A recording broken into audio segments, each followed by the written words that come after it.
দুই, নিসাউন মহিলা কাসিয়াতুন কাপড় পরে থাকে, আরিয়াতুন উলঙ্গ। মমিলাতুন মায়লাতুন পুরুষকে নিজের দিকে আকৃষ্ট করে, তারা নিজেরা আকৃষ্ট হয়। রৌসউন্না কাসনেওয়াতিল বক্তিল মায়লা তাদের মাথা হলো বক্র বদ উটের ন্যায়, চুল লম্বা লম্বা করে ছোট ছোট করে খাটো করে ছেড়ে রেখেছে, ঢং করে মাথা হেলিয়ে দুলিয়ে রাস্তার এই ধারে ওই ধারে যাচ্ছে চলছে, ভাঁজ করে কথা বলছে। এসব মহিলারা জাহান্নামে যাবে,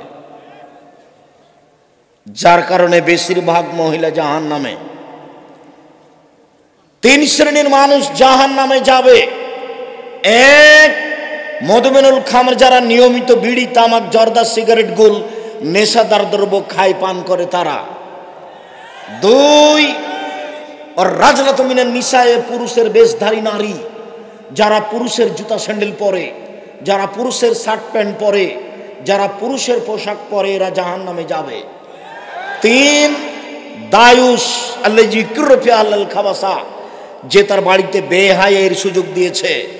নগ্ন পোশাক পরে মেয়ে স্কুল কলেজে যায়, নগ্ন পোশাক পরে স্ত্রী ভ্যানিটি ব্যাগ নিয়ে হাটে বাজারে যায়।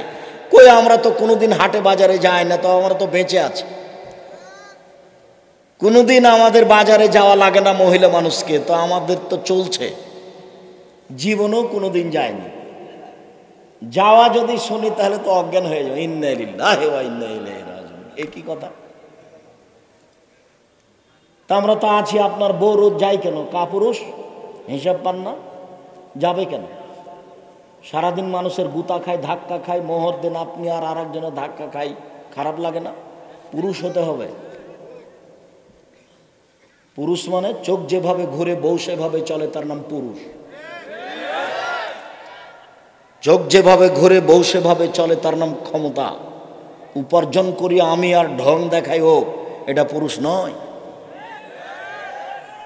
কাজে পুরুষের জীবিকা নির্বাহ করতে হবে। আল্লাহ রাসূল বলছেন, জাহান্নাম ঘোষণা করে রেখেছে আমি অনুবাদক।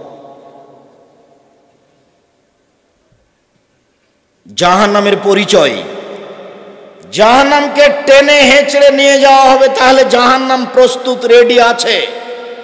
জাহান্নামের গায়ে থাকবে ৭০,০০০ লোহার রশি, প্রত্যেক রশিতে থাকবে ৭০,০০০ ফেরেশতা, টেনে হেঁচড়ে তাকে মাঠে নিয়ে যাবে। একজন ফেরেশতার এত শক্তি, এই বিশাল পৃথিবীতে হাত ঢুকিয়ে গোটা পৃথিবী উল্টে দিতে পারেন একজন ফেরেশতা। এক একটা রশিতে ৭০,০০০ ফেরেশতা থাকবেন, তাহলে জাহান্নাম কত বড়। বিচারের মাঠে থাকবে জাহান্নাম, বিচারের মাঠে থাকবে জান্নাত, বিচারের মাঠে থাকবে মানুষ, বিচারের মাঠে থাকবে জিন, বিচারের মাঠে থাকবে পশু প্রাণী, বিচারের মাঠে থাকবেন আল্লাহ, বিচারের মাঠে থাকবেন ফেরেশতা, বিচারের মাঠে থাকবে পানির পশু প্রাণী, সব কিছু। বিচারের মাঠ কত বড়। জাহান্নামের খড়ি হবে মানুষ ও পাথর। অকুদহান না চলে হেজারা, মানুষ এবং পাথর হবে জাহান্নামের খড়ি। জাহান্নামে কোনো কয়লা থাকবে না, জাহান্নামে কোনো কাঠ খড়ি থাকবে না। মানুষই কাঠ, মানুষই কয়লা আর পাথর। পাথরের ব্যাপারে বিদ্বান বলেছেন যে কিছু পাথর আছে আগুনে দিলে খুব জোরে জ্বলে ওঠে, সেই পাথর দেওয়া হবে। আর কিছু বিদ্বান বলেছেন না না, যেসব মাটি পাথরের মূর্তি বানানো হচ্ছে এই মূর্তিগুলি দেওয়া হবে, তখন জাহান্নাম জোরে জ্বলে উঠবে। জাহান্নাম কথা বলতে পারে 1 মিনিট। ফাতাহাজ্জাতিন নার, জাহান্নাম হইচই করে তর্ক লাগিয়ে দিবে আল্লাহর সাথে। বেমা উসিতু বিল মুতাজাব্বিরিল মুতাকাব্বিরিন, প্রতিপালক আমার ভিতরে স্বৈরাচারী, স্বেচ্ছাচারী, বদমেজাজি, অহংকারীরা কেন কেন তারা আমার ভিতরে? তখন আল্লাহ বলবেন, ইন্নামা আনতি গাজাবি, জাহান্নাম তুমি মনে রেখো তুমি আমার শাস্তি। ইন্নামা আনতি গাজাবি, নিশ্চয় তুমি আমার রাগ, তুমি আমার ক্রোধ। যারা পৃথিবীতে স্বৈরাচারী, স্বেচ্ছাচারী, বদমেজাজি হিসেবে থেকেছে, জোর করে বাড়ি গাড়ি দখল করেছে, জোর করে সমাজের লোককে অপমান করেছে, মানুষকে জেল হাজতে দিয়েছে, নির্দ্বিধায় মানুষের প্রতি অন্যায় অবিচার করেছে, তাদেরকে শাস্তি দেওয়ার জন্য তোমাকে প্রস্তুত করেছে। এই জন্য স্বৈরাচারী, স্বেচ্ছাচারী, বদমেজাজি, অহংকারীরা তোমার ভিতরে আছে। মনে রেখো জাহান্নাম, ইন্নামা আনতি গাজাবি, নিশ্চয় তুমি আমার রাগ, ইন্নামা আনতি আজাবি, নিশ্চয় তুমি আমার শাস্তি। তোমাকে দিয়ে শাস্তি দেব স্বৈরাচারীদের, তোমাকে দিয়ে শাস্তি দেব অহংকারীদের, তোমাকে দিয়ে শাস্তি দিব বদমেজাজিদের। তাই তোমাকে প্রস্তুত করেছি, যার কারণে তোমার ভিতরে এরা জাহান্নাম হইচই করে তর্ক লাগিয়ে দিবে আল্লাহর সাথে, মানে জাহান্নাম কথা বলতে পারে। ফাস্তাকাতিন নারু ইলা রাব্বিহা, যেদিন জাহান্নামকে রেডি করা হলো সেদিন তার প্রতিপালক করেছে জাহান্নাম অভিযোগ করলো, অভিযোগে বলল এক হলো বাজি বাজান, যা আল্লাহ আমার কিছু অংশকে ধরে খাচ্ছে, আপনি কি আমার একটু কথা শুনবেন? তখন আল্লাহ বললেন ঠিক আছে জাহান্নাম, তোর কথা আমি মেনে নিলাম বেনাফসায়, তুমি 2টা শ্বাস ছাড়ো, ঠান্ডা এলাকা থেকে একটা ছাড়ো, সারা পৃথিবী 6 মাস ঠান্ডা থাকবে। গরম এলাকা থেকে একটা ছাড়ো, সারা পৃথিবী 6 মাস গরম থাকবে, তোমার ভিতরে শাস্তি হালকা হবে। জাহান্নাম শোনো, একবার শ্বাস ছাড়ো, পৃথিবী 6 মাস গরম থাকবে। জাহান্নাম শোনো, একবার শ্বাস গ্রহণ করো, পৃথিবী 6 মাস ঠান্ডা থাকবে, তোমার ভিতরে শাস্তি কিছু হালকা হবে, আমি তোমার অভিযোগ মেনে নিলাম। লা ইয়াজালু ইলকা জাহান্নাম, জাহান্নামের ভিতরে মানুষকে দিতে থাকা হবে অতাকুলো হালমিন মাজিদ। জাহান্নাম বলবে আর কি কিছু আছে, আর কি কিছু আছে, আর কি কিছু আছে। ফাওয়াজা কাদামাহু রব্বুল ইজ্জাতে, তখন আল্লাহ তাআলা তার নিজের পাকে জাহান্নামের ভিতরে ঢুকিয়ে দিবেন।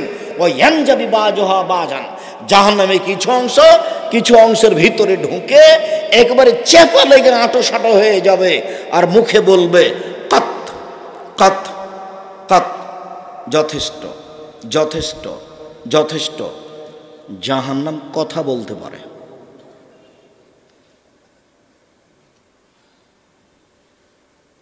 জাহান্নামীদেরকে বেঁধে নিয়ে যাওয়া হবে। খুজুহ ফাগুল্লুহ সুমাল জাহিমা সাল্লুহ, এদের ধরো, এদের শিকল বন্দি করো, এদের টেনে হেঁচড়ে মুখের ভরে উল্টে ফেলে দিয়ে টেনে নিয়ে যাও। এটা হলো অবস্থা। বিচারের মাঠ থেকে কি পালিয়ে যাবে? পিছন দিকে হাত বাঁধা হবে কেন? অপমান করার জন্য। রংপুর গাইবান্ধা পলাশবাড়ির মুজিবুর বিএসসি বলেছিলেন আমার হাতে হাত কড়া দেওয়া লাগবে না, আমি নিজেই যাব জেলে। জাতি দেখবে আবার হাতে হাত কড়া দেওয়া আছে, এটা আমি সহ্য করি না, আমি নিজেই হেঁটে হেঁটে চলে যাব। বড় বড় শক্তিশালী ক্ষমতাধরদের হাত পিছনে বাঁধা থাকবে, ফেরাউনের হাত পিছনে বাঁধা থাকবে, কেউ খুলতে পারবে না। অপমান করার জন্য হাত পিছনে বাঁধা থাকবে। জাহান্নামের উল্লেখযোগ্য শাস্তি হলো জাক্কুম, কাঁটাযুক্ত গাছ। জাহান্নামের আগুনের ভিতর থেকে গজিয়ে উঠছে ওপরে, ওতে আবার ফল হয়। ফল হলো শয়তানের মাথার মতো। আমরা তো শয়তানকে দেখিনি, তার মাথা যে কেমন। আল্লাহ এইটা বলে আমাদের কি বুঝালেন যে জাক্কুম গাছের ফল হলো শয়তানের মাথার মতো? তো সব বিদ্বান বলেছেন শয়তানের মাথা মানে খারাপ, শয়তানের মাথা মানে খারাপ, শয়তানের মাথা মানে খারাপ। তখন আবুল আলা মওদুদি রাহিমাহুল্লাহ বলছেন আরে না না না, মানুষ যেমন রূপক কথা বলে ও বুঝে, আল্লাহ তেমন রূপক কথা বলেন। মানুষ যেমন রূপক কথা বলে ও বুঝে, আল্লাহ তেমন রূপক কথা বলেন। মানুষ কি বলে রূপক কথা? মানুষ বলে মেয়েটা এত সুন্দরী, মেয়েটা এত সুন্দরী, মনে হচ্ছে যেন পরী। কেউ কি পরীকে দেখেছে? তবু বলে ও বুঝে। মেয়েটা এত কুৎসিত, মেয়েটা এত কুৎসিত, মনে হচ্ছে যেন পেতনি। কেউ পেতনিকে দেখেছে? দেখেনি, কিন্তু বলে ও বুঝে। মানুষ বলে লোকটা এত ভালো, লোকটা এত ভালো, মনে হচ্ছে যেন ফেরেশতা। কেউ ফেরেশতাকে দেখেছে? তবু মানুষ বলে ও বুঝে। আবুল আলা মওদুদী রাহিমাহুল্লাহ বলছেন, আরে না না, আল্লাহ রূপক কথা বলেন, সেটা হলো এইটা, আমরা এটা বলি না, আমরা বলছি বিদ্বান যেটা বলেছেন সেটাই। শয়তানের মাথা মানে খারাপ। বাকি অংশ রেখে দিলাম জাহান্নাম থেকে বাঁচার জন্য। এই ছেলেরা, এই সবাই প্রস্তুত হও। মুরব্বী আপনারা একটু প্রস্তুত হন। যারা দোকানপাটে আছো তারা কিছুক্ষণের জন্য এদিকে লক্ষ্য করো।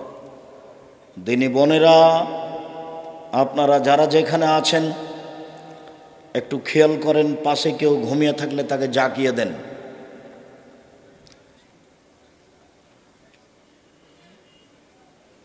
কবর যত কঠিন, কিয়ামত তার চেয়ে অনেক বেশি কঠিন। কিয়ামত যত কঠিন, জাহান্নাম তার চেয়ে অনেক অনেক অনেক বেশি কঠিন। জাহান্নাম থেকে বাঁচার জন্য 1 নাম্বার দোয়া, আল্লাহুম্মা আজরিনি মিনান নার। আল্লাহ তুমি আমাকে জাহান্নাম থেকে বাঁচাও। কয়বার? 3 বার। আমি 3 বার বললে জাহান্নাম কি বলবে আল্লাহকে? আল্লাহ তুমি তাকে আমার থেকে জাহান্নাম থেকে বাঁচাও। 2, সালাম ফিরার পূর্বে বলবেন, রব্বানা আতিনা ফিদ দুনিয়া হাসানাতাও ওয়া ফিল আখিরাতি হাসানাতাও ওয়া কিনা আযাবান নার। আল্লাহ তুমি ইহকালে কল্যাণ দাও, পরকালে কল্যাণ দাও, তুমি আমাদেরকে জাহান্নাম থেকে বাঁচাও। সালাম ফিরার পূর্বে বলবেন 3, আল্লাহুম্মা ইন্নী আউযু বিকা মিন আযাবি জাহান্নাম। হে আল্লাহ, তোমার কাছে আমি জাহান্নাম থেকে বাঁচতে চাই। ওয়া আউযু বিকা মিন আযাবিল কবর, তোমার কাছে আমি কবরের শাস্তি থেকে বাঁচতে চাই। ওয়া আউযু বিকা মিন ফিতনাতিল মাসিহিদ দাজ্জাল, তোমার কাছে আমি দাজ্জালের বিপদ থেকে বাঁচতে চাই। ওয়া আউযু বিকা মিন ফিতনাতিল মাহি ওয়াল মামাত, ইহকালের বিপদ পরকালের বিপদ থেকে তোমার কাছে বাঁচতে চাই। ইহকালের বিপদ হতে বাঁচতে চাই, পরকালের বিপদ হতে বাঁচতে চাই। ওয়া আউযু বিকা মিনাল মাসামাল মাগরাম, বাঁচতে চাই তোমার কাছে বড় পাপ হতে, বাঁচতে চাই তোমার কাছে ঋণ কর্য হতে, বাঁচতে চাই তোমার কাছে বড় পাপ হতে, বাঁচতে চাই তোমার কাছে ঋণ কর্য হতে। 4, 5, আল্লাহুম্মা কিনি আযাবাক কিয়ামাতা বাসে ইবাদাক। আল্লাহ বিচারের দিন তুমি আমাকে জাহান্নাম থেকে বাঁচাও। আল্লাহ বিচারের দিন তুমি আমাকে জাহান্নাম থেকে বাঁচাও। এই কথাগুলি আপনি সালাম ফিরার পূর্বে বা পরে বলার চেষ্টা করবেন। বাপ মায়ের বা কারো কবরের পাশে গেলে জানাজার যে বিশেষ দোয়া আছে, আল্লাহুম্মা গফির লাহু ওয়ারহামহু ওয়াফু আনহু, এই দোয়া পড়বেন। সেইখানে এক জায়গাতে আছে ওয়াকিহু মিন আযাবিন নার, আল্লাহ তুমি তাকে জাহান্নামের শাস্তি থেকে বাঁচাও। অমিন আযাবিল কবর, আল্লাহ তুমি তাকে কবরের শাস্তি থেকে বাঁচাও। কবরের পাশে গেলে ওই জানাজার বিশেষ দোয়াটা পড়বেন, তাহলে তার জন্য কবরের শাস্তি এবং জাহান্নামের শাস্তি থেকে বাঁচার ব্যাপারে আল্লাহকে বলা হবে। আর যেগুলো বললাম সেগুলোর চেষ্টা করবেন বিশেষভাবে, রব্বানা আতিনা ফিদ দুনিয়া হাসানাতাও ওয়া ফিল আখিরাতি হাসানা, বিশেষভাবে আল্লাহুম্মা ইন্নী আউযু বিকা মিন আযাবি জাহান্নাম, এইগুলি দোয়া না পড়া পর্যন্ত সালাম ফিরবেন না। আর শেষে আছে সালাম ফেরার পূর্বে আর একটা পরামর্শ, বলেন তো সেটা কি? জাযাকাল্লাহ খায়র, বারাকাল্লাহ। রব্বির হামহুমা কামা রাব্বায়ানি সাগীরা। বাড়িঘর জমি জায়গা সব কিছু ভোগ করছি, তার জন্য একটু বলি, রব্বির হামহুমা কামা রাব্বায়ানি সাগীরা। হে আমার প্রতিপালক, তুমি আমার বাপ মাকে দেখো বাল্য অবস্থায় আমাদের যেভাবে দেখেছিল। সম্মানিত দিনী ভাই বোন, আলোচনার শেষে এসে আবারও জরুরি কথা, মানুষের জীবনে সবচেয়ে দামি কাজ। এই ছেলে, তুমি মাসিক আল ইতিসাম পত্রিকা না নিয়েই যাবা? আমি বুঝলাম না তুমি আমাকে কিভাবে ভালোবাসো। আমার জীবনে যেটা সবচেয়ে বড় সাধনা সেটা হলো জামিয়া সালাফিয়া। আমার জীবনে অন্য কিছু লাগে না। আর জামিয়া সালাফের মুখপাত্র পত্রিকা হচ্ছে মাসিক আল ইতিসাম পত্রিকা। আমি যখন শুনবো যে আপনি মাসিক আল ইতিসাম পত্রিকা পড়েন, তখন আপনার উপরে আমার যে আন্তরিকতা, তা আপনাকে আমি বুঝাতে অক্ষম, আপনাকে আমি বুঝাতে অক্ষম ওর পিছনে কত খরচ আছে আর কত শ্রম ব্যয় আছে, যদিচ দাম বেশি নয়। তো আমি শেষ করতে না করতে তুমি উঠে চলে যাচ্ছ, তার মানে মাসিক আল ইতেসাম পত্রিকার উপরে তোমার অনীহা আছে? 20, 25, 30 টাকা দিয়ে সেটা কিনতে তোমার ভারী লাগবে কেন? সলাতের উপরে, নামাজের উপরে বইটা আমিও লিখেছি, এটা আমার জীবনে স্বাদ ছিল। আর নতুন যেটা বই সেটা বের হয়েছে পোশাক, পোশাকের উপরে বই বের করেছি আমি নিজে। আপনি আবদুল্লাহকে অনেক ভালোবাসেন, আবদুল্লাহর বই পড়েন, মিন্নাতুল বারি, রেজেক, কিন্তু আমি যেগুলো লিখেছি সেগুলোকে একটু মূল্যায়ন করেন। কে বড় ক্ষতিগ্রস্ত, কে বড় লাভবান, আদর্শ পরিবার, আদর্শ নারী, আর মহিলাদের জন্য কেন এ নির্যাতন, কি তার প্রতিকার, আরও অনেক কিছু। তো যেটা আমি শেষে বলতে চাইলাম সেটা হলো এই জাহান্নাম থেকে বাঁচার ধারাবাহিক যে কথা বললাম সেইগুলি মূল্যায়ন করেন। আর জামিয়া সালাফিয়ার জন্য দোয়া করবেন, আল্লাহ যেন কবুল করেন। বায়তুল হাম জামে মসজিদের জন্য দোয়া করেন, আল্লাহ যেন কবুল করেন। আমি আপনাদের জন্য দোয়া করি, আল্লাহ যেন আপনাদেরকে হেফাজতে রাখেন, আপনাদের ব্যবসা বাণিজ্য অর্থ সম্পদে যেন বরকত দান করেন। আর আপনারা সবাই স্টেজ থেকে বইগুলি নিয়ে যাবেন।